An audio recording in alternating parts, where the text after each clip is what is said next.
So welcome to the science behind microdosing, psilocybin, and why it matters for mental health. Hosted by the Psilocybin Assisted Therapy Association.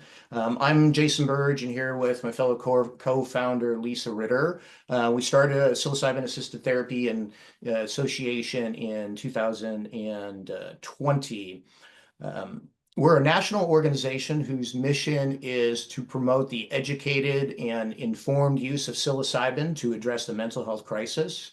We're a volunteer-led organization, and we strive to keep our programs for seekers free, particularly around our educational materials. So if you find this training useful, please consider making a donation so we can continue to keep our seeker-focused resources and education for free.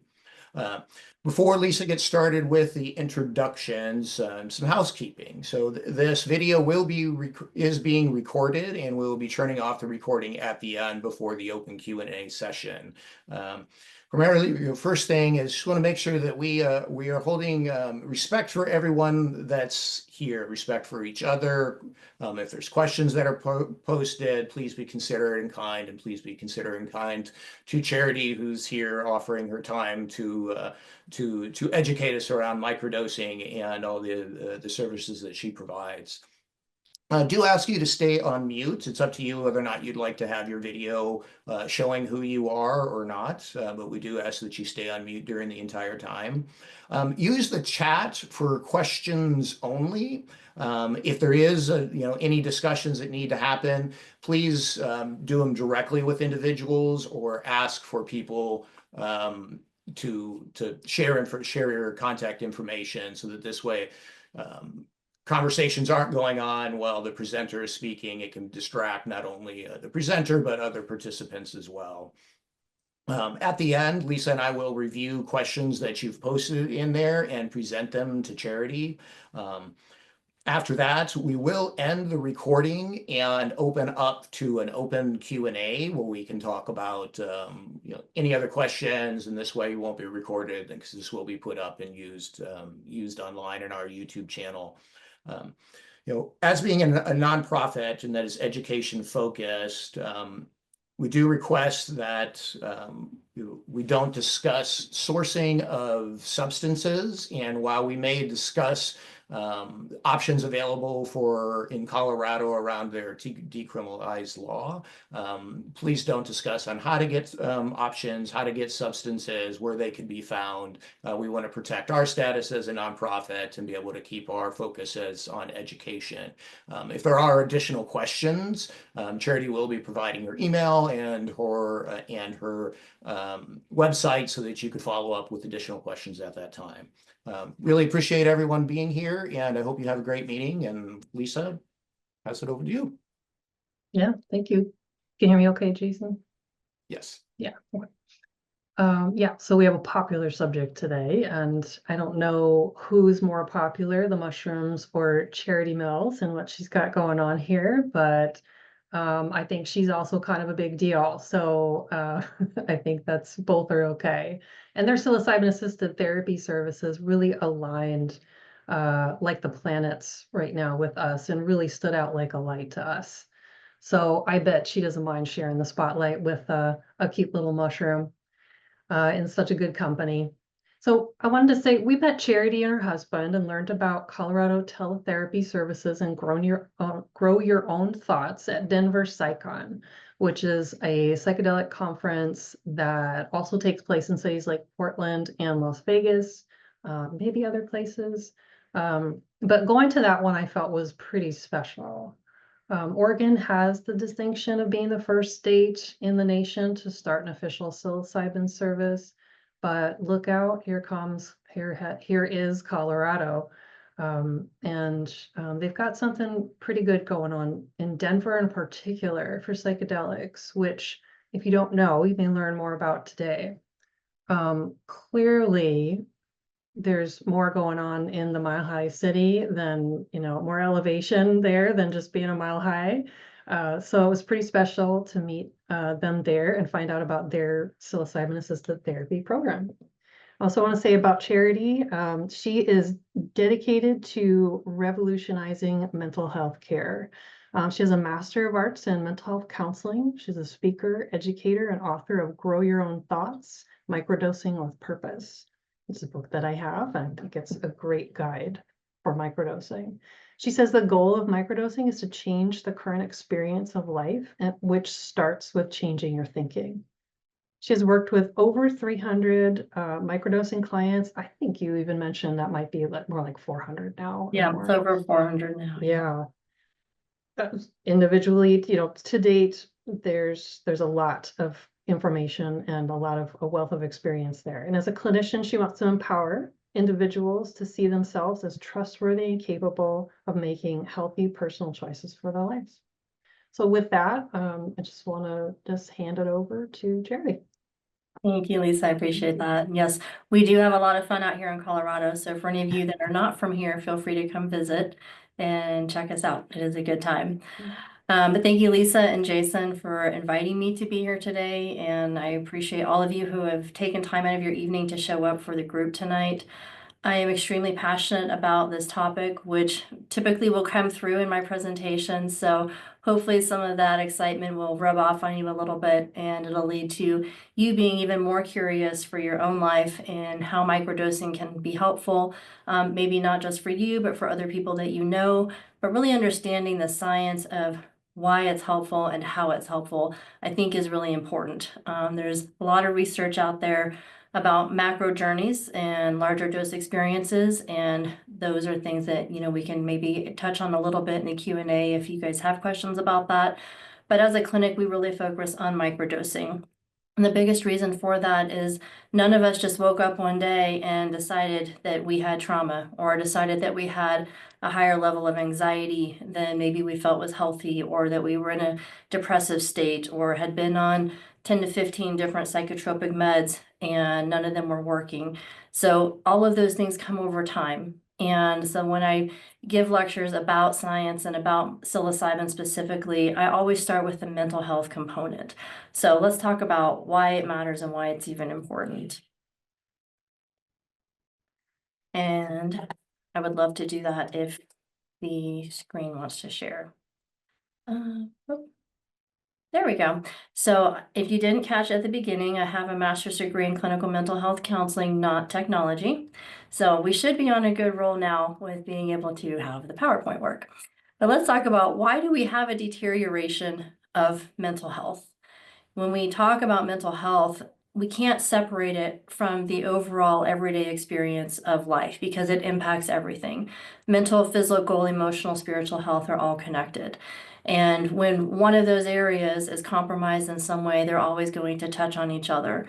But the biggest one really is mental health, because mental health is how we think, how we feel about ourselves, and therefore how we show up on a daily basis. So the deterioration of mental health happens after we come into the world with no mental health issues. When a baby is born, it just shows up. There's no expectations, there's no definitions, there's no information. The baby has no idea what's going on. It's just been in one place and now it's in a different place and it's experiencing something else. So thinking about that natural state that we start in, and then all the things that go along to getting to where we are at this point in time, helps us understand why there are mental health concerns. We've moved from a very natural state to a modified state. How has that happened? Well, the first way that happens is with definitions. Definitions are based on old information. That information is passed down from generation to generation to generation, society to society, especially in the world that we live in now, with information being so easily shared internationally. Information comes from all over the world. But all of the information we have was here before we were here. And within that general societal expectation of information, definitions are given to us. So we take this cute little perfect human that has just shown up on the planet and we say, "You're so cute and wonderful and perfect. I love you so much." Well, what is love? We've just given them a definition. What does love mean? Love is defined through whatever the experiences are of the person who's saying that. So now this baby has a definition of love. And then what comes next? Oh, you want to be a good girl or a bad girl or a good boy or a bad boy. You want to do things that make other people happy. This is acceptance. This is rejection. This is isolation. This is a coping mechanism. And then intertwined with all of that is also, here's a religious belief system, a political belief system. Here's what I expect of you if I'm going to treat you in a certain way, or if you're going to respond to me in a certain way, and on and on and on. All that information gets put into this little human that had none of that when they started out, and it gets carried over the entirety of life. Until at some point we're in our 20s, 30s, 40s, and we're looking around saying, why am I always in these certain cycles of relationships? Why is it that things don't seem to work out? Why do I have no positive thinking and everything I feel and think is very negative? Why is it that I perceive that the world is against me? Why do I think that everyone else somehow has things that are better and easier for them? Because of the information that we've been given. And the way that that has happened over time, it's become a part of how we think. And that is a chemical change that happens in the brain with that thinking, becomes a part of what we call the default mode network. And we'll talk more about the default mode network in a little while, but I just want to understand and introduce that idea that the way that we think is not something that we just, oh, today I think this and tomorrow I think that. It all comes from somewhere.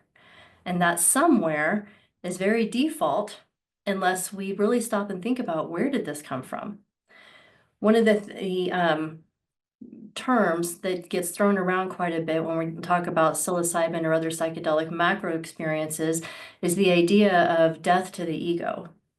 You know, people say, oh man, I had the best experience. I had total ego death.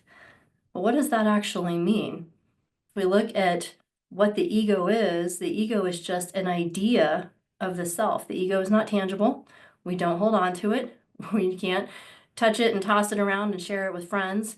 It's an idea of how we view ourselves and the importance that we put upon ourselves. So ego death, or disassociation of the ego, or dissolution of the ego, all of those separations of the idea of the self from the self in that experience is really just getting out of your own way. When we are less focused on ourself, then we see the things around us and the people around us in a different way. Because when we're focused on ourself, we are measuring every single thing against us. Everything goes through the filter of our definitions, our ideas, our belief systems, our expectations, and what do we think that they're thinking about us? Well, you know what they're thinking? They're thinking, I wonder what this person's thinking about me. And this is the transactional game that we go around playing all the time, with everybody wondering how they're showing up and appearing to someone else.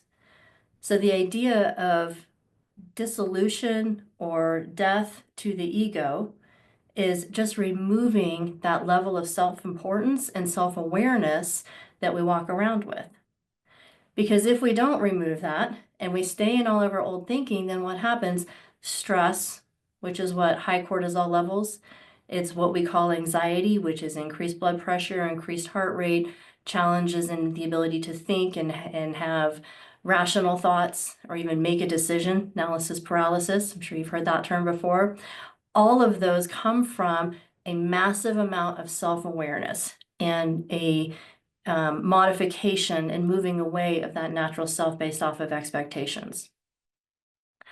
So, research shows chronic stress is a risk factor for what?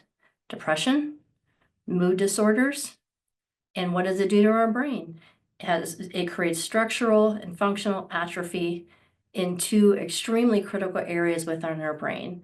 One is memory and learning in the hippocampus, and the other is executive functioning, focus, creativity, the ability to make rational thoughts, all of that in the prefrontal cortex.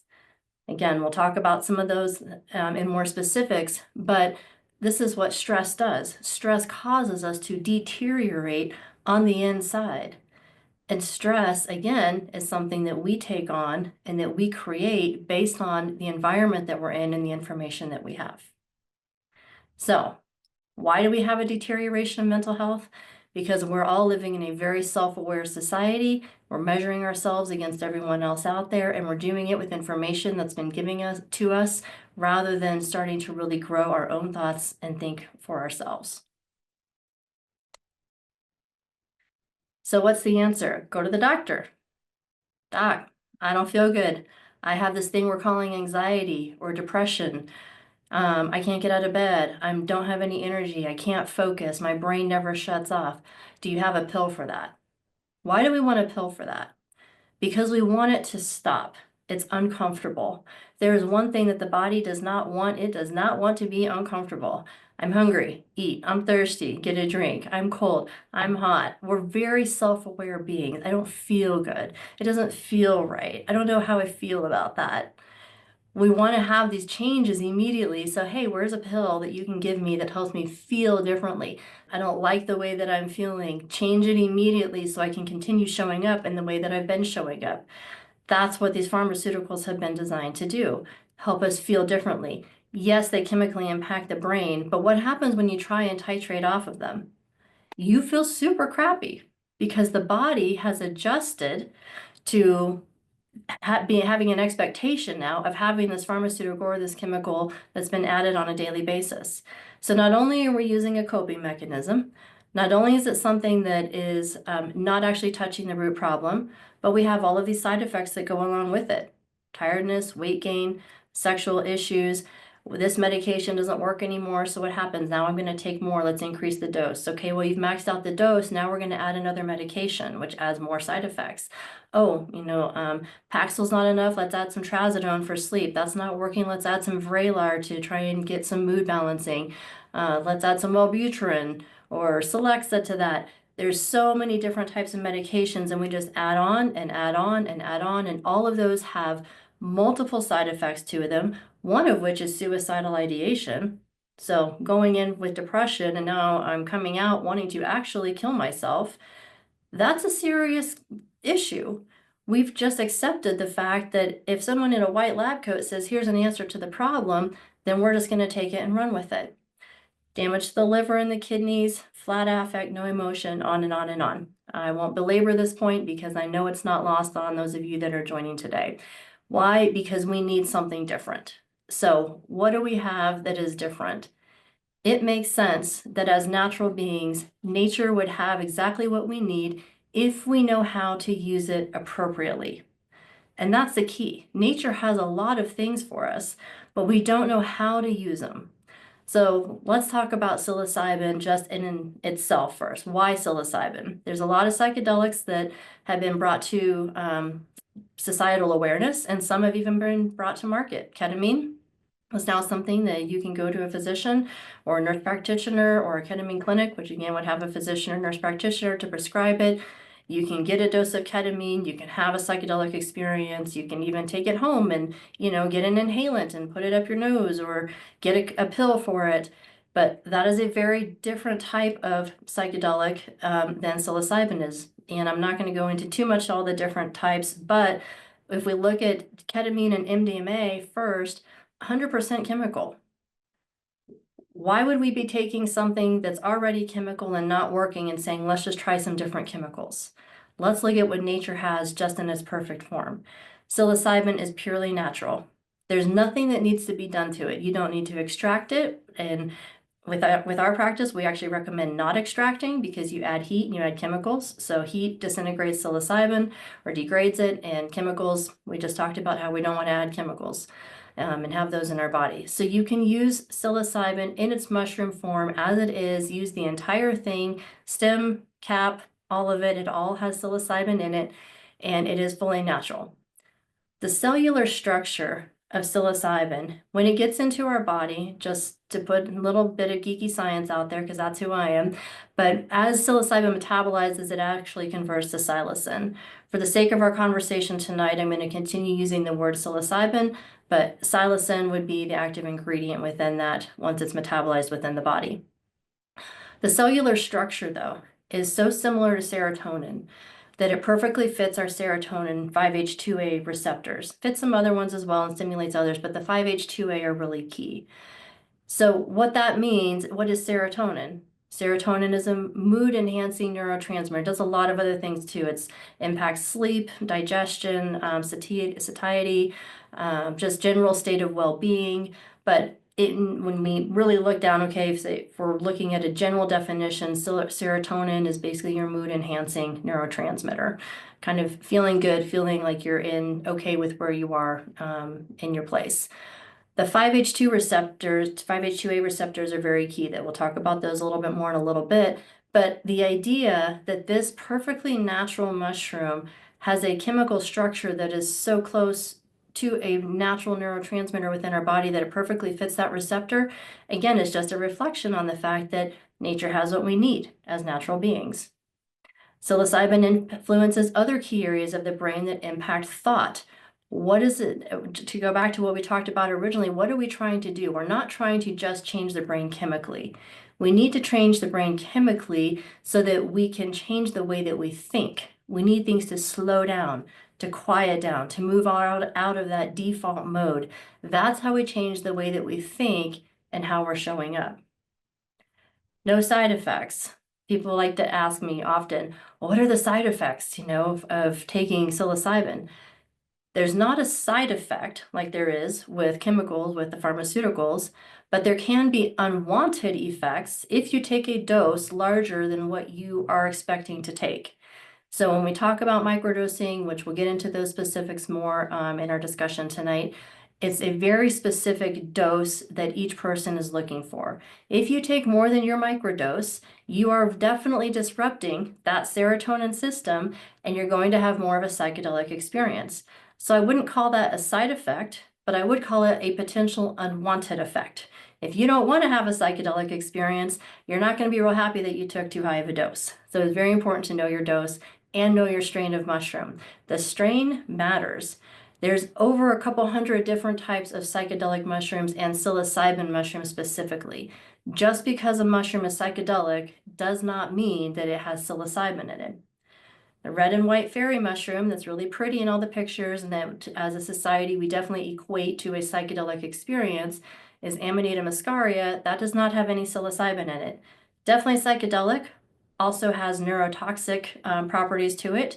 You have to know exactly what you're doing if using that mushroom, but microdosing Amanita muscaria is not like microdosing psilocybin. They do not do the same things in the brain chemically. So know your mushroom, know your strain. The different strains have different, basically amounts of hallucinogenic properties to them. We recommend starting with Golden Teacher. Again, everything we talk about tonight is really going to be focused on microdosing. That is what our practice focuses on as a mental health practice. We, again, didn't wake up just one day and say, oh, I have something that's broken, I need it fixed. This has come over time. You don't just go have one big experience and say, oh, I'm going to have one experience and it's all going to be fixed. That's just not the way the human brain works because it's all rooted in thought and how we think. Thought changes over time. So microdosing is using that smaller dose on a daily basis or a regular basis to get the benefits that you want, but you need to know the mushroom that you're using. Again, we recommend Golden Teacher. It's a very gentle, intuitive mushroom, has a moderate amount of psilocybin to it, but it is a mushroom that is not going to increase paranoia or anxiety or any of those other things that we're trying to actually impact in a positive way. As a therapist, nobody has ever called me and said, I just feel like my life is going really well. I would like some more anxiety. Can you help me in creating some more anxiety in my life? Haven't heard that. So we don't want to say, hey, here's something that'll help you, but also it might create more anxiety. We're not looking for, all that fine print down at the bottom of the screen like the pharmaceutical companies have to do.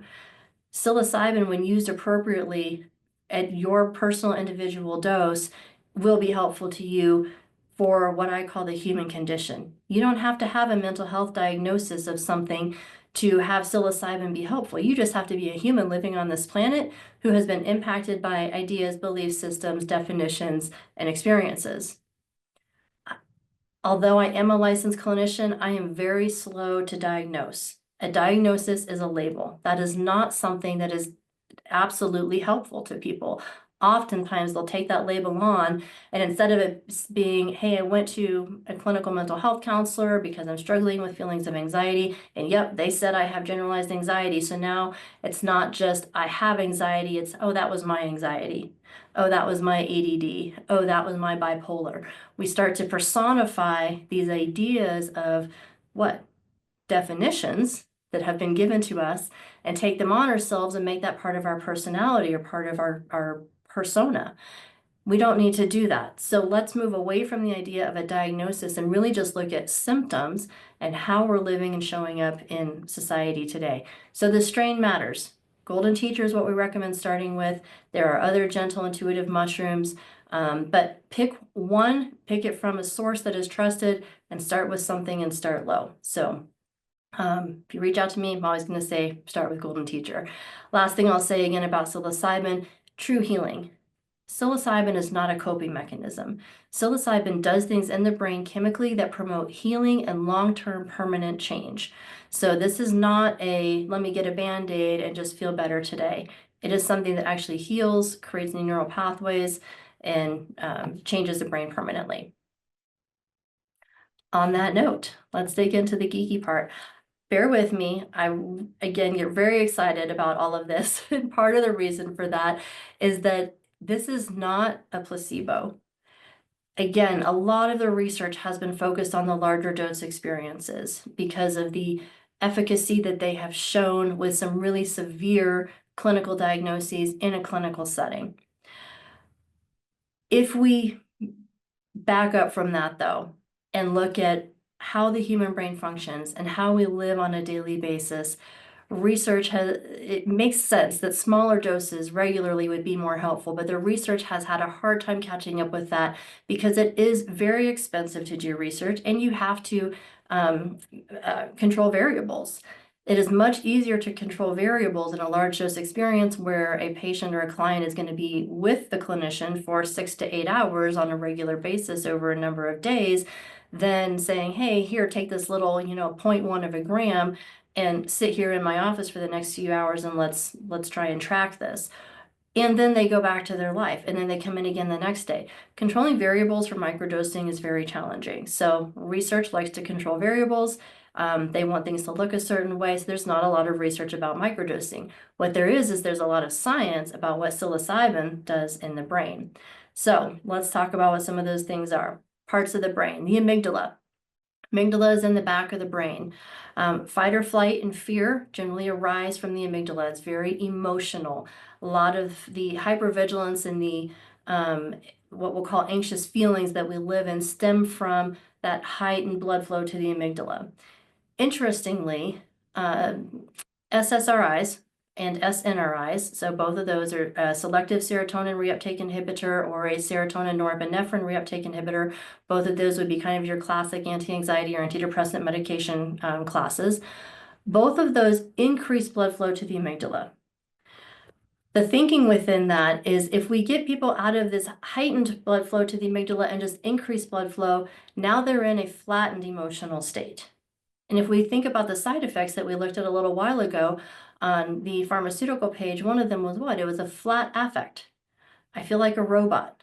I have no joy. I don't have the sadness and depression anymore, but I just don't have any joy. I don't find happiness or satisfaction in things, or, I don't feel sexually stimulated. Those are all attached to that increased blood flow to the amygdala that goes to this maximum amount and flattens all of emotions. Psilocybin reduces blood flow to the amygdala. With that, you still get to have emotions. Emotions are part of the human experience. We do not want to get rid of all of emotions, as much as sometimes we think we do, right? It's this, oh, I wish I could stop crying, or I wish I didn't feel so angry, I wish I didn't feel so stressed, or I didn't feel so concerned about what other people think of me. We attach all these feelings to it, but those are a part of how we survive. If there was never a feeling of fear, we would walk up and pet tigers, even if they weren't behind, zoo gates at this point in time. No, fight or flight and fear are survival mechanisms. The brain is wired for survival. Everything that it's going to do is an efficient way of surviving. That's what it is seeking to do. It's an organ. The brain itself doesn't feel. The brain has oversees chemical responses that we define as certain feelings, and then we decide what that means to us. When I don't feel this way, or I don't feel that way, or I do feel this or that, we put a lot of meaning behind that. So again, psilocybin reduces blood flow to the amygdala. We do have feelings. That's a part of experiencing life. However, at the same time, different than the SSRIs and SNRIs. Psilocybin stimulates the prefrontal cortex. So we've gone from the back of the brain, amygdala, to the front of the brain, prefrontal cortex. What's happening up there? Focus, creativity, decision-making, executive functioning. Those are the things that are firing when we are awake and focused on something. In between the amygdala and the prefrontal cortex, and actually sometimes classified as those two being parts of this network, is called the default mode network. The default mode network is the neural pathways that lie in between that amygdala and prefrontal cortex that are most active when we're not focused on something. When we're daydreaming, when we're thinking about the future, when we're, making plans for the future, even reflecting on the past. All of that is part of the default mode network. By quieting the default mode network, individuals are able to be more focused. Because what happens when the default mode network is overactive? Well, I just described our prefrontal cortex, executive functioning, as the part that is awake and busy and focused when we're trying to get something done. The default mode network should be quiet during that time. But if it's not, and the default mode network is overactive, then we have inner chatter, this dialogue that's happening while we're trying to focus. Well, what about this? And what about that? And if only you hadn't done this in the past. And what about all these fears you have about the future? And what is this other person thinking about me? And what am I going to eat for lunch when I'm done here? Because I feel kind of hungry now. That's all happening at the same time that you're trying to focus on something else. What do we tend to kind of classify that as? Well, someone who has ADD or ADHD, again, going to those diagnosis terms, that tends to be what's going on, a very overactive default mode network. The brain doesn't quiet down. Psilocybin quiets the default mode network. So let's talk about those top three. We're reducing blood flow to the amygdala, so we have emotions.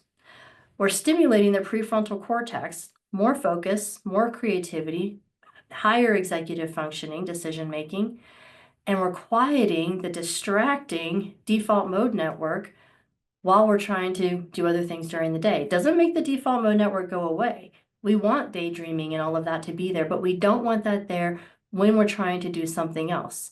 The result just of those three things working together is being able to focus, being able to have more sense of presence in the moment and being where you are, not feeling like you're in a bunch of different places or an observer of your own life. Having more creativity. Again, working with over 400 clients with microdosing, it has been amazing to hear all of the various experiences and that those individuals have noticed. Some are similar. Oh, I just feel more content in space. I feel like I'm more present. I'm definitely more focused at work. I can get things done. I don't respond emotionally in the way I did before. I'm a better driver. Let's pause on that one. That's one of my favorites. If everybody in your town was microdosing, imagine how different the interstate might flow, or how different that morning commute or evening commute might look if we had a lot more people microdosing, being less focused on the self and more just present in the space that they're in at that point in time. So just with those three things, we've got a chance to respond differently. When we look at just some very general cognitive behavioral therapy, it's emotions, thoughts, and behaviors all being connected. This is not a new idea. We recognize that those are all dependent upon each other. If we're quieting our emotional responses and we're slowing down this pathway or this super highway of autonomic response that happens in the default mode network, then we actually have space between a feeling and a response. When we have space between how we feel and how we respond, we tend to make much healthier responses because we're not responding out of emotion. It's been slowed down. So an analogy that I like to use when we're talking about the default mode network is, again, going back to the brain's efficiency. If every single day when you woke up, you had to look at a color chart and say, this is yellow, this is red, this is purple, a siren means that there's an emergency outside. This is my nose. This is how I drive a car. If you had to think about those things all the time, your brain would be exhausted. There's too much information to take in on a momentary and daily basis to be able to then actually learn something or go to a job or be in a healthy relationship or parent or take care of pets or whatever the rest of life looks like. But in its efficiency of getting those basic things, the brain also decides to hold on to all the information from our prior experiences. Again, when we go back to this is love, this is acceptance, this is isolation, this is rejection. This is somebody not validating me. This is somebody setting me aside and telling me I'm not important. The brain processes that information just as quickly. That's why we end up in relationship cycles often. Why do I keep doing the same thing that I always did before? Because that's how the brain is processing information. When we want to break out of that, we have to do something chemical to the brain to slow it down so that we have a chance to think differently. That's what happens with psilocybin in these 3 key areas. Quiet the default mode network. Instead of going 150 miles an hour down the highway, where you can't look to the left or the right, you're just going point A to point B and hoping nothing happens in between because that's all you're focused on. Let's slow down to 65, 75, depending on what state you're in. When we're going that speed, we have a chance to notice, oh, there's an exit over here. Oh, look, it snowed. There's snow on the mountains. I wonder if it's going to snow down here in the foothills later this week. Oh, wow, spring is coming. Colors are changing. Things are happening. Oh, there's a person. Oh, they built a building. Didn't notice that before. How many times have we done that? Who put that building there? When did that pop up? That's an example of what happens in the rest of our life. We're able to be in a moment within relationships and interactions with other people that now we are fully present. We're engaged in conversation. We're listening to what others are saying. We're aware of nature around us. That's where a lot of those connected feelings come through when people start microdosing or doing those larger dose experiences. They're like, wow, this is a different way of being. That's what psilocybin's doing. A big piece of that is quieting that default mode network. So I talked a little bit earlier about the specific serotonin receptors, the 5-HT2A serotonin receptors.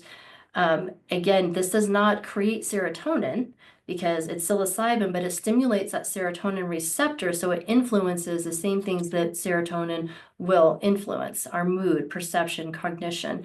It does enhance serotonin transmission and a little bit of dopamine transmission as well, just kind of downline.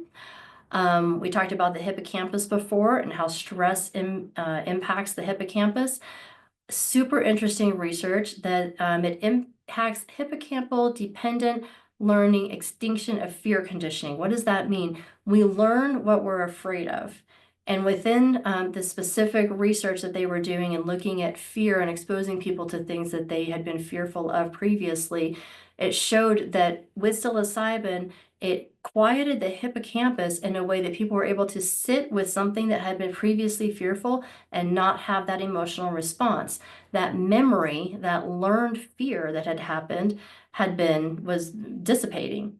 That is hugely significant when we're talking about things like post-traumatic stress or post-traumatic stress disorder, and looking at where something specific has happened that has created a massive fear response that our brain is holding on to as this learned memory. Well, guess what? With psilocybin, we can impact the hippocampus with that, and it deals with that fear. It's so cool. I'm just fascinated by all of the areas that are impacted here because it just impacts every single part of our life. So with those 5-HT2A serotonin receptors specifically, the SSRIs and SNRIs impact the serotonin receptors that are 5-HT1A receptors. Those are considered our passive serotonin pathway. What does that mean? It means I'm anxious, I feel less anxious. I'm depressed, I feel less depressed. The 5-HT2A serotonin receptors are more of that active serotonin pathway. And those are really hubs for a lot of other things that happen and a lot of other messages that send out from the neural pathways that are impacted. So you got those 5-HT2A receptors as kind of this hub of information and hub of stimulation that has a downline impact that's pretty significant. With that active serotonin receptor response or active serotonin receptor pathway, I'm anxious. Why am I anxious? I'm feeling sad or depressed. Why am I feeling sad or depressed? That's very different than I'm feeling this, make it stop. This is another reason why addiction is impacted in a positive way when using psilocybin, because addiction is never about the substance. Addiction is about the pain that's trying to be covered up. Something happened, whatever it might have been. I don't want to think about it. There we go, right? Looking at thought. I want to quiet my thought. So I'm going to take this substance or engage in this behavior, or even use thought itself. When we talk about obsessions and compulsive behaviors or rumination, that's using thought itself as a coping mechanism. And I'm going to use that to make myself feel different, to alleviate the emotions that are attached to these thoughts that I have, or these memories that I can't escape from. When we stimulate the prefrontal cortex, quiet the default mode network, impact the hippocampus, activate these 5-HT2A serotonin receptors, the idea of those things that have to be escaped from starts to diminish. I can't count the number of people who have said, you know, when I started microdosing, I didn't start microdosing to stop drinking or to stop using marijuana or to stop emotional eating. I started microdosing because I wanted to see if it would help my anxiety decrease. I wanted to see if it would help me find some joy and some happiness in moments of life again. But also, I've noticed I don't want to drink. I don't want to smoke weed the way I did before. I'm not using food as an emotional crutch anymore, and I don't really know why. I love that, because that little part of the science that is so cool, rather than going into the detail, well, let me tell you why, which is what I've done for you guys. Instead, letting there be something magical still about the mushroom, to keep that idea of it being a magic mushroom, but knowing there is decades of research behind it and true signs of what's changing in the brain that are allowing these things to happen. So finally, growing new neural connections, creating brand new ways of connecting. There's a lot of research right now on Alzheimer's and dementia. I can't remember. It's Alzheimer's and dementia research that is happening right now, looking at these new neural connections being made and seeing how psilocybin can positively potentially impact both of those, since it does impact memory and learning in a positive way. So, all right, thanks for standing by me with a lot of that geeky part, but it's incredibly helpful to really look at, again, this is a general overview of the science of how psilocybin impacts the brain. So let's talk about microdosing. Okay, great. We know we have a problem. We know that psilocybin can be helpful. How do we know how much to use so we're not having those unwanted effects? What is microdosing? Microdosing is utilizing that small amount of the psychedelic substance to gain a functional enhancement benefit so that you're still able to operate fully in daily life. We want to get the benefits of quieter mind, more creativity, change in thinking, change in perception, less thought about ourselves, more awareness of those around us, making healthier choices for our life. But we need to be able to do that while still going to work and taking care of all these responsibilities. So we want that small amount that gives us the functional benefits. This is where it gets a little bit tricky. Microdosing is extremely individualized. You do not choose your dose based off your height, weight, BMI, gender, political affiliation, or anything else. It is, what does your brain need? How is it helpful to you? One trend that I have found over the past few years of working with these clients is that generally people who are on SSRIs or SNRIs or other psychotropics or large amounts of medication may need a higher microdose when they're starting out, because we've got to offset what some of those medications are doing. Different serotonin receptors, different things to the amygdala, different side effects they're dealing with. So you may need a higher dose if you're on psychotropic medications, but then you can titrate off. And what's super cool about the way psilocybin impacts those 5-HT2A receptors is by stimulating those same enhancements that serotonin provides, it bridges that serotonin deficiency gap that's created when you try and titrate off of those meds. So it is great to start microdosing while you're on your medication and then slowly start titrating off the medication, but find your dose first. So the dose generally starts around 100 milligrams. With our clinic, if I'm working with somebody starting microdosing, I actually start them at half of that, 0.05 of a gram. 50 milligrams, which measures 1/32 of a teaspoon of finely ground psilocybin mushroom. Don't recommend using a capsule. The half-life of psilocybin is 1 hour and 43 minutes. So 2 hours and 43 minutes, sorry. So every 2 hours and 43 minutes, you're at half the level of the prior level of active ingredient. If we put your dose, and maybe let's say it's only 100 milligrams, which is, it's a 16th of a teaspoon, do my math backwards there, then that by the time the capsule metabolizes, you're getting a very slow extended release of the psilocybin.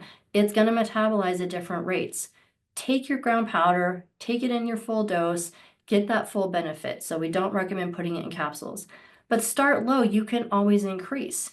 You cannot undo what you've done. You've got 2 hours and 43 minutes of half-lives to go through to undo what you've done. So start low, go slow. You've heard that a million times, I'm sure. Starting around 100 milligrams is pretty average. I would say the average microdose is somewhere between about 100 milligrams and 400 milligrams. So 0.1 of a gram to 0.4 of a gram. However, there are fully functioning individuals that maybe take a gram a day, or maybe even take a gram in the morning and a gram in the afternoon, and that is what their brain needs. Start low, increase that dose slowly on a daily basis till you're finding those measured benefits for yourself, and then hang out at that dose for a little while. You do not have to take a break in between. You do not have to do 3 days on, 2 days off, or 1 day on and 4 days off. Take your microdose every day. The body does not build a tolerance to psilocybin when you're microdosing. Again, large dose experiences have different responses within the brain, but within microdosing, you do not build a tolerance. There's actually a reverse tolerance with using psilocybin. Over time, you'll find that your dose decreases, or you're skipping days, or that sort of thing. But so start low, go slow, but give yourself permission to find that dose that's really helpful to you. So what are some of the benefits of microdosing psilocybin? We talked about what it does in the brain. So reduced anxiety and depression, reducing those trauma symptoms, reducing cravings, more sense of contentment, general state of well-being, creativity, quieting that inner dialogue, getting rid of that distraction within your own head. So again, you can be more present and more focused. Enhance relationships with self and others. When you're not so focused on yourself, then you're not picking at yourself. Oh, I wish I could change this or change that, or if only I hadn't done this or that, or nobody knows my secrets and these thoughts that I have. When all that quiets down, you can like yourself a lot more. There's a lot better chance to return to that more natural state and not live in the modified state anymore. More focus, new neural pathways, and really that change in thinking. Probably noticed our tagline and our logo says Colorado Teletherapy Services, and then underneath it says grow your own thoughts. We've actually trademarked that line because that's the goal. The goal is for you to recognize the way that you are thinking and decide if that serves you or not. Is that thinking giving you the life that you want? Do you even know what you want? That's kind of a big question. We think we know what we want. We think we know why we're getting up every day. We think we know what we're doing and what we're committing to and why we're doing it. But do we really? If we start to unpack some of those, is there a whole lot of expectations that are in there that maybe we've put on ourselves even, not just coming from external places? So when we take that focus off of how we're feeling all the time and stop worrying about how we're showing up and how we're being reflected to others and how they're defining us, we show up in a whole different way. And then you give permission to the people around you to show up in their natural state as well. Because when you're not judging yourself, you're not judging others. It is impossible to say the only person I ever judge is myself. That's impossible. You have to have a reference point. So the reference point for yourself is what? It's others. Or it's the ideas that have been given to you that came from others. Constantly measuring against that. Let those go. Give yourself a chance to think differently. Have those new neural pathways. We talked a little bit about determining dose. We're wrapping up now. So again, about 100 to 500 milligrams tends to be most helpful. Very individualized, can certainly be impacted to some degree by medications you're on, but will also help with titrating down or off of those medications. Start low and go slow. Start with dosing daily until you're finding the benefits. If you don't want to take something every day, that's okay. Again, this is your gift to yourself. It's nature. You're going to decide how it's helpful to you. But if you will start by taking it daily as you're getting going, you'll really start to understand how psilocybin is helpful to your brain, How is it a tool that is helpful to you? It can feel like a coping mechanism at the beginning because I took it for 3 days and then I missed a day and I felt super crappy on that day. Okay, yeah, your brain has a long way to go with its healing. Again, we didn't just wake up in one day and say, hey, I'm going to change everything. Let's just do a dose of psilocybin and it'll all be better. No, it's going to take time. But if you will be consistent with it, the benefits will build upon themselves. That is the healing that's happening. And as your thinking changes, that's the other big part of the healing that's happening. When you change your thinking, you change the way you show up every day and you change the outcome of your life. That's the goal. That's why mushrooms are cool. That's the magic. That's what we're really after. Existing and living in a more natural state within the society that we're in. This is not about pack everything up and go, stake your claim in Alaska. Plus, it's really cold up there right now. So, but it is, how are you showing up where you are right now? You can live and exist in the society that you are in and do it in a more natural, more present, quieter, calmer state. Your brain will let you know what it needs. So give yourself permission to try something that seems a little bit scary and a little bit different and figure out how it works for you and what those benefits are for you. This is all of my contact information. Feel free to reach out with any questions. I'm going to go ahead and turn it back over to Lisa and Jason at this point to bring in some of the questions that maybe have come through the chat during this time. Thank you so much for giving me a chance to share with you. Hopefully it has inspired a little more curiosity about yourself, about the idea of thought, and about how psilocybin can be helpful. Purity, thank you. Yeah, that's Excellent. amazing. Excellent presentation. I'm a little Jason- passionate, so I tried to tell. We hear you. I love the thing about the side effect of being a better driver. That one was a little bit personal, so it always comes to forefront of mind. It's interesting. Well, we do have questions, so Perfect. I'm gonna fire away at the questions. There's Okay. lots of thank yous here, lots of nice compliments here, fascinating info. So just want to let you know, really good feedback here. So I'm just going to go through some of the questions, and then after that, we'll stop the recording, and then I think there could be an additional opportunity for some more questions. But the first question was, does psilocybin affect the organs? And I just wanted to note a caveat there that that's a medical question. So, we always want people to check with medical doctors about things like that, but just want to pose that question. Absolutely, yes. So yes, to exactly what Lisa said. If you have medical conditions, physical medical conditions that you already are aware of and that you're working with a physician or nurse practitioner or other clinician with, please keep that in mind. I understand that right now there may not be the open conversation that you feel like you can have with them about microdosing or about starting to use psilocybin, but having that awareness is certainly something for you to keep in mind. And if you can talk to them, then that's even better. There is not any research right now that is showing any negative organ impact. And again, remember, when I talk about research, so when I pull in research and I cite it, then I'm using research that's within the past 5 years. However, there's over 60 years of actual clinical research that we little scientists like to look at and call research, has been peer reviewed and all of that. And then there's thousands of years of historical use of psilocybin in tons of different types of societies, pregnant women, breastfeeding, all of those things. And yet our research today is not going to speak to that either. So I'm going to kind of pull in the idea of pregnancy and breastfeeding with this question about organs in the physical body.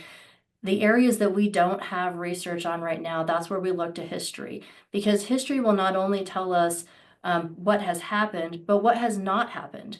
And there is not any recorded historical context about pregnant women not participating in the psilocybin ceremonies with indigenous ceremonies throughout time, or not breastfeeding during that time. Again, that is a personal choice. So make sure that you decide for yourself. Don't just say, hey, I went to this thing and this lady said that history shows blah, blah, blah. Decide for yourself. Listen to your body. Trust your natural self. As far as any other physical side effects, because there is somewhat of a stimulating effect when you first take your dose of psilocybin and stimulating the serotonin receptors in the prefrontal cortex, there can be an increase in heart rate and blood pressure initially. Some people might feel a little bit warm, body temperature might change a little bit. This is a pretty small percentage, and generally for anyone who does not have a heart condition or a blood pressure issue, it may not even be noticeable at all. But if you do, that is something to pay attention to. Again, that's another reason why you want to start low. Start at a very low amount, 0.05 of a gram if you're going to try something, and listen to your body and pay attention to it, because your body knows itself better than you think it does sometimes. So hopefully that's a broad enough answer to that question, Lisa. Great answer. Yeah, very thorough. Psilocybin effectiveness for people now on SSRIs, and I'm assuming maybe just talking about microdosing, maybe, or what do you know about microdosing and how that might be affected? With SSRIs. SSRIs, yeah. So there's a term out there called serotonin syndrome that likes to create a lot of fear. The reason that term has come up is because of people who have continued to increase their dose of an SSRI over time. And so they'll get to a maximum amount, 50 milligrams of Zoloft, I can't give you anymore. So now we're also going to give you Vraylar or Wellbutrin or something else because we don't want to stimulate serotonin. Again, that is where it is so significant to notate that psilocybin does not increase serotonin. Psilocybin attaches to the serotonin receptors and creates this similar response of serotonin. So in a large psychedelic experience, what happens to create the psychedelic experience is that there's more psilocybin attaching to those serotonin receptors than serotonin. So it disrupts the serotonin functioning that's going on in there. That's really part of what creates that hallucinogenic or what we call psychedelic experience. When we're microdosing, we are not stimulating those receptors in that way. We are not increasing the amount of serotonin itself, but you can use it while you're on those SSRIs because it elicits those same effects. And that way you won't have that horrible withdrawal feeling and trying to come off of those SSRIs or SNRIs. So the reason that research would say you have to be off of SSRIs or SNRIs to partake or to participate in their research, again, is because they have to control variables and they're giving significantly higher doses of the psychedelic, whatever they're using in their research at that point in time. So look at the context for everything that you read, listen to what I have said, take the information as far as what makes sense for you as well, weigh it against knowledge and decide for yourself what you want to do with it. But that you can absolutely microdose psilocybin while you are on an SSRI or SNRI and use that to titrate off of the pharmaceutical. Yeah, sounds great. Thank you. And I think another question was about why Golden Teacher. I think you did cover that. It's kind of a mild, better to start, Yeah. less visuals. Very intuitive, very gentle. It does not increase anxiety. Even in large doses of Golden Teacher, if you take 5 to 7 grams of Golden Teacher and your microdose amount is at 0.1 to 0.4 of a gram, you absolutely will have a hallucinogenic experience on Golden Teacher. Again, that's why dose is so important. But even in those larger dose experiences with Golden Teacher, it's still very intuitive. It still is really about what's going on in your mind. It's not so much about what's happening out here, in the world around you. So that's really, those are the characteristics of Golden Teacher that we like. Golden Teacher has a lot of research behind it. It's a very well-known mushroom. You know what's going to happen over time, just like what happened in the cannabis industry, is pretty soon we're going to have mushrooms called go jump off a cliff mushroom and ski and veil mushroom and all of those, because people are going to start putting strains together and creating new things. We really like to stick with those core mushrooms of psilocybin strains that are well known and that have very documented research behind them, and we know what the properties are. So again, that's why Golden Teacher is what we recommend starting with. Great, yeah.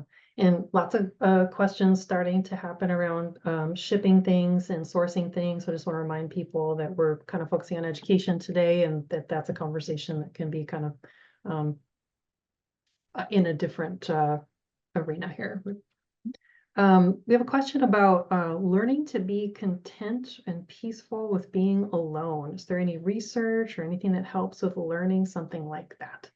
Yeah. Well, anytime we're learning something, it goes back to thought. And so if we're learning how to be content alone, that means we have to learn to be okay with ourself. So my encouragement in that would be, whether you're microdosing or not, start to really take inventory of what it is about yourself that you're so afraid of. Where are those fears that are hidden that you don't want to think about, the things that you're trying to escape from? Why are you seeking distractions with other people? Is it I don't want to be alone because I'm afraid? What's the fear of actually physically being alone? And then what's the fear of actually spending time by yourself and being in your own thoughts? Because your thoughts permeate every single thing that you do and every decision that you make. And if you're not willing to sit with your own thoughts, then there's something that you're trying to escape from. And it may be very obvious to you. You might know exactly what you're trying to escape from, but by facing that and going through it, instead of trying to circumvent it or hide it or put it on a shelf or pretend you might come back to it someday, or think that you have to go to Jamaica and do a big psychedelic weekend experience to deal with it, you don't have to do any of that. Sit with it. Give yourself permission to really just look at it, understand where it came from. What is it doing for you? Is it serving you or not? And what do you want to do with it? So That's a great I'll leave it answer. at that for now. Yeah, thank you. Question about chaos, and this, I don't know, this might relate to that sort of chaotic brain theory. So that somebody mentioned their partner might kind of go toward that chaotic side or seeing more of the dark side of psilocybin, and is wondering if microdosing or dosage changes could help calm chaos. Dosing and strain. So if your partner is using a certain strain of mushroom that has a high psilocin percentage to it, or even a higher psilocybin percentage to it, they could be getting a response that's not serving them. Again, the strain is very important. I'm happy to answer questions about specific strains if you want to send an email at some point in time, or go through our website to contact me. We have quite a bit of information about various strains, but you can find a lot of that on the internet as well. Just look at a few different sources when you're looking for that. But strain makes a big difference in how people respond. Definitely have people come to us and say, oh, I tried microdosing and it just made my anxiety go through the roof, or it made my suicidal ideations worse. Well, what strain were you using? Oh, okay, that strain is really strong strain. Or it's I don't know. I got it from a friend of a friend whose brother's uncle grows it. I don't know what it was. Okay, well, it was probably has a lot to do with the mushroom, but the other definitely has to do with the dose. So cutting down on the dose, for some individuals in going through the microdosing journey, it's I increase my dose a little bit and I'm not noticing a lot, so I increase it a little bit more. Oh yeah, okay, I'm seeing those benefits. I'm feeling really content and good. I've got energy. So I'm going to increase it a little more just to see what happens. And then now I'm in this really weird space and my thoughts are kind of odd and I'm not sleeping well, but it's the same mushroom. I just took a higher dose. Cut your dose back. Go back to the dose that was serving you. More mushroom is not better or worse. It's just, what does your brain need? Listen to your body. Listen to how it's responding. Pay attention to that and be willing to try something different. Again, with working with over 400 clients at this point in time, I can count on less than one hand how many people have told me that they did not get any benefit from microdosing. And those people were not active with the therapeutic aspects of what our business offers. They didn't stay in touch with anyone I don't know if they were working on their dose. There was just no additional contact.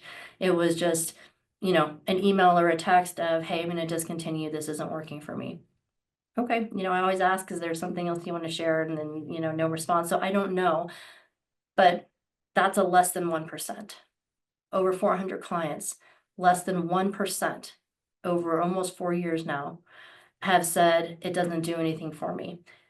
My theory is that they didn't stick with really trying to find their dose. They didn't reach out, or they weren't willing to sit with the thoughts that came up and really look at what they wanted to change about their thoughts or about their life.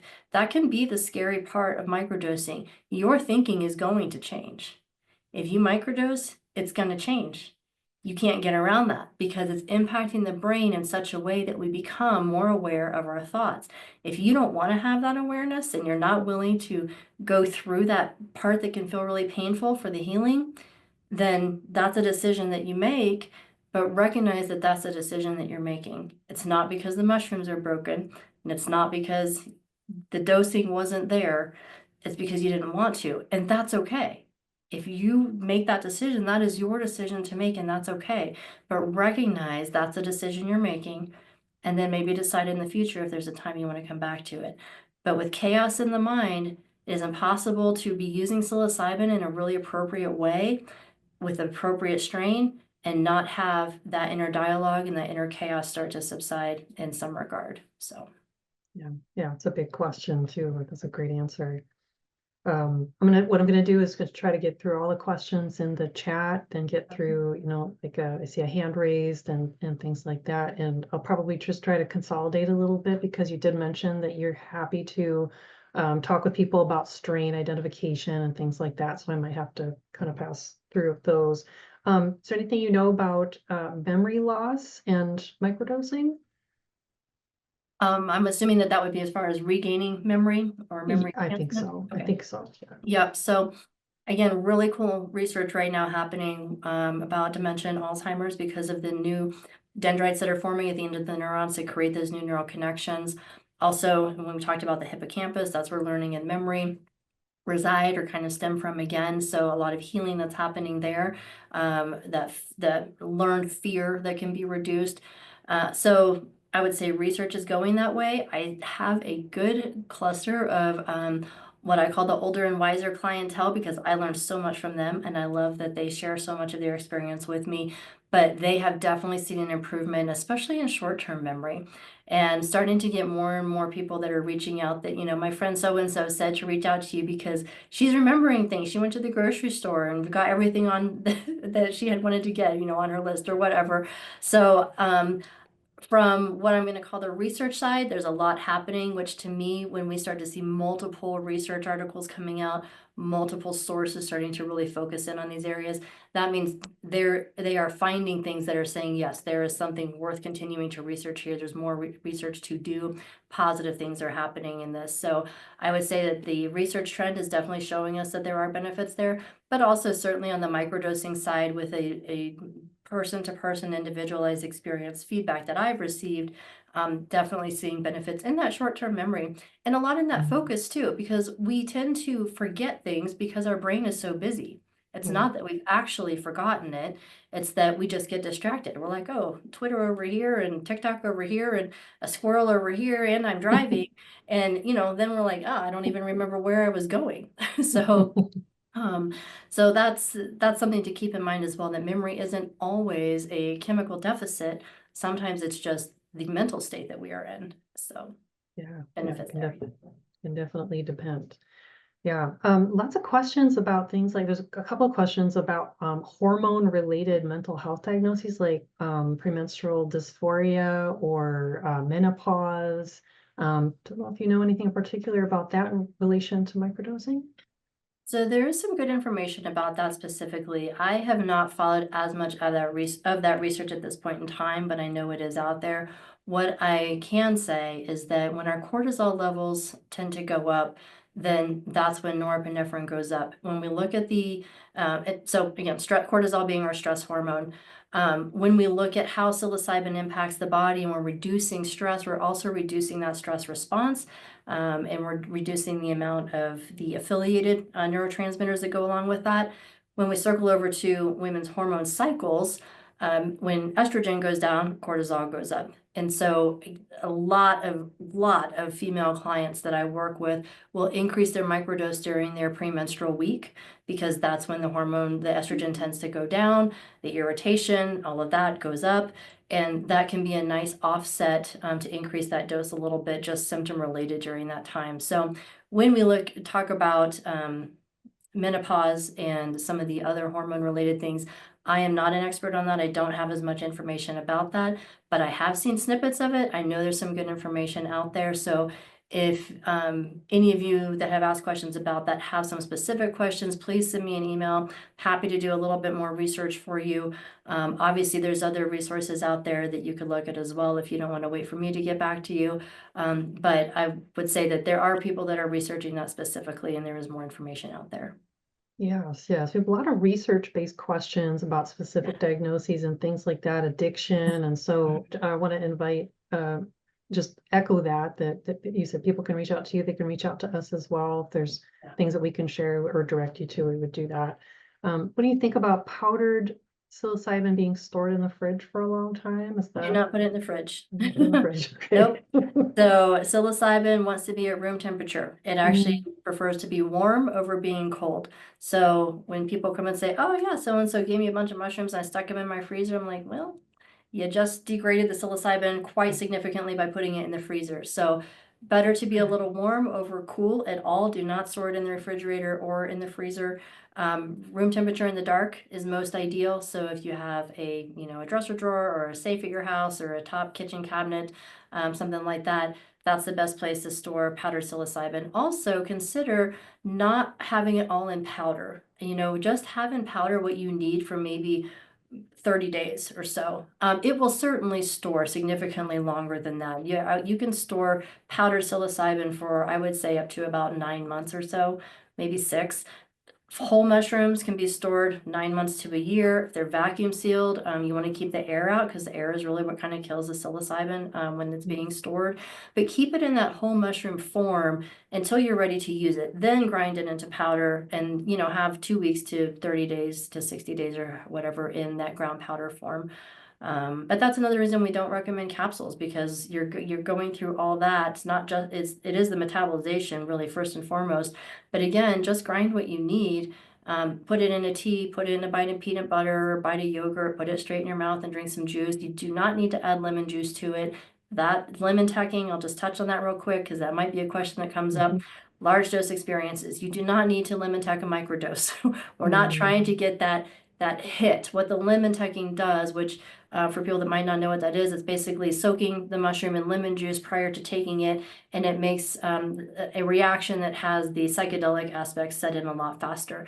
Leave that for your large dose experiences. You don't want that in your microdosing. You should be able to take your dose, go about your day. It's going to set in, if you're using ground powder, in about 20 to 30 minutes. You shouldn't feel like, oh, there's my dose. It should just be like, oh, there's my dose.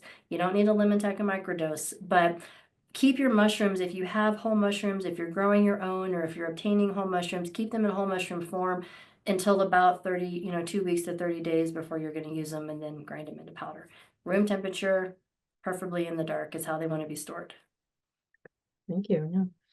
And there's some questions about the on-off protocol. So there's a couple of protocols known as like Stamets stack or Fadiman protocol. So one of those people is a mycologist, and one of them is a psychiatrist or psychologist, specializes in psychedelics. So they do have some on-off protocols. And then somebody who mentioned that might mitigate some ventricle, like heart valve conditions. There's a couple of studies about that in microdosing. Again, that might be kind of more info needed. Like, this is a cutting edge area of study when it comes to healing, and that there's always things being learned. But I don't know if there's anything you want to say about that idea of on-off. Yeah, I'll touch on that really quick. So first, again, each person is different. What the brain needs for their individual microdose and the other things that are going on in the body might not always be happy with each other. So let's say somebody that has a heart condition and is also on a lot of SSRIs or other psychotropic medications, and also has experienced a lot of trauma. The microdose that is most helpful to their brain might be a 0.5 gram on a daily basis. Well, it might be that the heart, because of it being a little bit more stressed due to the heart condition, doesn't really like having that much psilocybin come in because of that stimulatory effect that it can have in increasing heart rate and blood pressure as it stimulates the central nervous system. So that is definitely something to be aware of, and certainly a physician who is recommending psilocybin, and also has, or even recommending somebody look into using psilocybin, and also has a client that has, again, the heart condition or a high blood pressure condition, that is something to keep in mind. As far as an on-off protocol, though, I can see how theoretically that could be something that would help mitigate potentially. If, to use that same example, someone takes 0.5 gram one day and skips the next day, and then 0.5 gram one day and skips the next day. Any day that you're taking psilocybin, you're getting those healing benefits. So, again, I wouldn't say don't microdose and don't take the dose that's helpful to you because, or don't take, I'm sorry, let me back that up a little bit. Don't take a microdose that maybe you're not noticing as many benefits for because you need to offset it due to another medical condition. Take it anyway. Find the dose that your body can work with and that is safe for you to take because you're still getting those benefits in the brain. They're going to be far more subperceptual though. And that term subperceptual is used a lot of times when it comes to microdosing. But by definition, subperceptual means below the level of actually perceiving something. If we're not perceiving it, you're not noticing the benefits. So if we're going to step outside of that example and for what I'm going to say general public without a medical condition that we need to be concerned about, you should absolutely be noticing benefits. This is not a brain multivitamin like we, buy at the grocery store and pop a couple a day because we're told that it's good for us because our food doesn't have enough nutrition. But if we skip a day or a week or a year, we don't really notice a change. You should be noticing a change or a benefit every single day when you're taking your psilocybin microdose. So again, the body does not build a tolerance to psilocybin when we're using the microdosing amounts, particularly because of that half-life, but the benefits continue to build on themselves. You do not need to take days on and off or do any of those various protocols, especially starting out. Find your dose and then listen to your body. But when people call me and they say, yeah, I dosed 3 days on, 2 days off because so-and-so said that's what I should do, and I feel great for 3 days and I feel crappy for 2 days, can I change that? Yeah. Why feel crappy for 2 days? Take your microdose every single day. Unless your body is telling you differently, listen to your body, but find that dose. Give yourself that first 30 days to really find your dose and find those benefits that are helpful, and then decide, do you want to take days off? How do you want to do it? What works for you? But there is no scientific, medical, clinical reason to have to take a day off in between. I know individuals who have been dosing daily for years. And again, it's not building up in the system. Over time, they have actually decreased the amount of their microdose, some by over half. So if we're looking at that reverse, not titrations, not now, my brain's getting tired, but it's not building up in the system. So we're actually going down in dose tolerance. That's the word I'm looking for. The reverse tolerance with psilocybin, you're going down in your dose over time. Maybe rather than going down in dose, you decide you want to skip a day or do a couple days on, a couple days off. That's fine. But give yourself time to really understand what the benefits are and how your brain is responding to psilocybin first, and then decide if you want to implement a protocol of some sort, just on an individual basis. Hopefully that answered the question. For those of you that asked about that, again, I'm happy to have more conversation about that. But yeah. Well, let's turn it over just to Jason for a pause here so we can end the recording portion and we can have just a wrap up here of your presentation. And thank you so much for everything that you've said here today. This has been a very popular topic, so I'm really glad that we were able to provide this and collaborate. That's what we're all about.